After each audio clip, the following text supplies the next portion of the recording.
Mesdames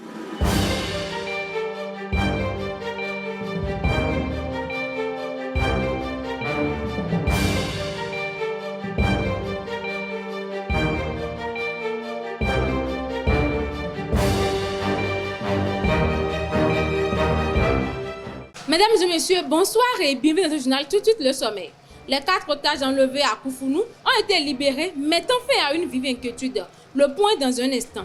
En RDC, une grève illimitée débute dans le secteur de l'enseignement supérieur pour réclamer une revalorisation salariale. Les détails dans ce 13h. En sport, le football béninois pleure la disparition de Moïse Ekwe, figure emblématique et ancien sélectionneur national. Les détails à suivre.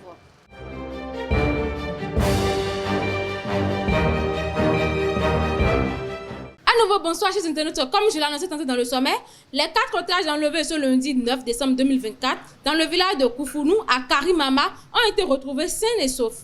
Leur libération, encore entourée de mystères, pourrait être liée à l'intervention des forces de sécurité ou à une fuite.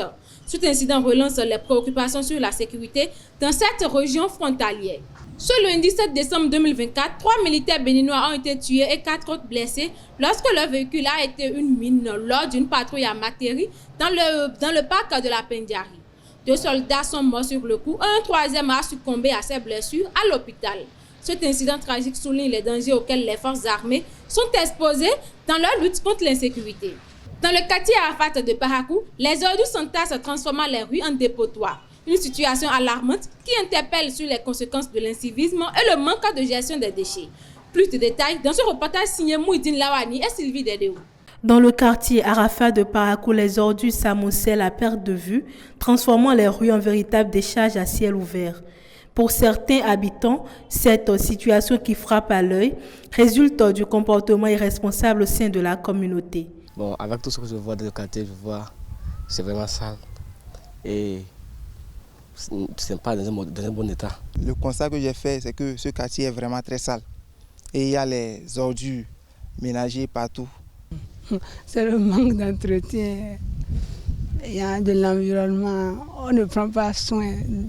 Conscient de cette situation, il donne les solutions probables pour corriger ce phénomène. Pour corriger, si on invitait les gens et on les parlait un peu de sensibilisation, de les sensibiliser, je crois que ça peut aller mieux. Normalement, les gens doivent se rassembler par maison pour brûler leurs ordures et pour que le quartier soit un peu plus propre. Parce que le quartier est vraiment dans un état très très sale. Et pour que ça devienne un peu propre, ils doivent commencer par brûler les ordures ou bien s'abonner aux agents d'entretien, les organisations non gouvernementales qui passent par des maisons et qui ramassent les ordures afin que le quartier soit dans un état un peu plus hygiénique. Il est urgent que les autorités locales interviennent et que les habitants prennent conscience de l'importance de leur cadre de vie, car cette situation peut exposer les riverains à de graves risques sanitaires. Faisons maintenant un tour dans le monde. Le lundi 9 décembre 2024, des membres de la diaspora bisso-guinéenne ont déposé une plainte contre l'ambassade de Guinée-Bissau à Paris après une violente altercation lors d'une rencontre avec le président Umaro Sissoko Ambala. Selon les victimes, l'agression a eu lieu après une intervention d'un opposant au régime qui a été frappé devant le président, laissant plusieurs blessés, dont 2 grièvement. Le réseau des associations des professeurs des universités et instituts supérieurs du Congo a lancé une grève illimitée ce lundi 9 décembre 2024. Les enseignants revendiquent l'application du nouveau barème salarial, l'intégration des non régularisés et la correction des grades mal attribués. Cette mobilisation illustre leur volonté d'améliorer les conditions de vie face à une rémunération jugée insuffisante. Place maintenant à la page sportive pour clôturer cette édition. Le président d'honneur de Damissa FC, El Hadj Assounou Tchabi Sinande Idrissou, est décédé ce lundi à Andali à l'âge de 96 ans. Ancien président de la Ligue régionale Borgo-Alibori et figure engagée dans le développement de la commune, il laisse derrière lui un héritage marquant. Son enterrement a eu lieu ce mardi matin.